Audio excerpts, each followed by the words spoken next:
ఈ వారం మిథున రాశి వారికి గురువు ఏకాదశంలో సంచరిస్తున్నాడు కాబట్టి శుభ అశుభ ఫలిత మిశ్రమంగా ఉంటుంది ఈ రాశి వారికి. బంధుత్వాలలో ఏ విధమైనటువంటి భేద అభిప్రాయాలు రాకుండా ఉండేలా జాగ్రత్తని తీసుకోవడం చాలా మంచిది. మృగశిర నక్షత్ర జాతకులు ఆరోగ్యపరంగా అశ్రద్ధని వహించకుండా శ్రద్ధని తీసుకోవడం చాలా అవసరం. ఆర్ద్ర నక్షత్ర జాతకులు విపరీతమైన శ్రమకి అలవాటు పడ్డటువంటి వాళ్ళు ఒక క్షణం విశ్రాంతి కోసం ప్రయత్నం చేయడం ఎంతో మంచిది.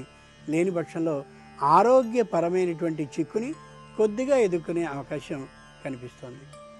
పునర్వసు నక్షత్ర జాతకులు నిశ్చయంగా నేను ఈ విధమైనటువంటి దుర్వ్యసనాన్ని మానేయాలి అనే ఒక నిర్ణయాన్ని తీసుకోవడానికి ఈ వారం చాలా ముఖ్యమైన అవకాశాన్ని ఇస్తుంది.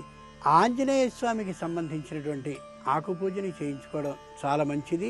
ప్రధానంగా మిథున రాశి వారు బంధువులందరినీ కలుపుకోలుగా ఉంచుకునేందుకు, అందరూ ఒకటిగా చేసుకునేందుకు సమష్టి ప్రయత్నాన్ని చేయడం అత్యవసరం.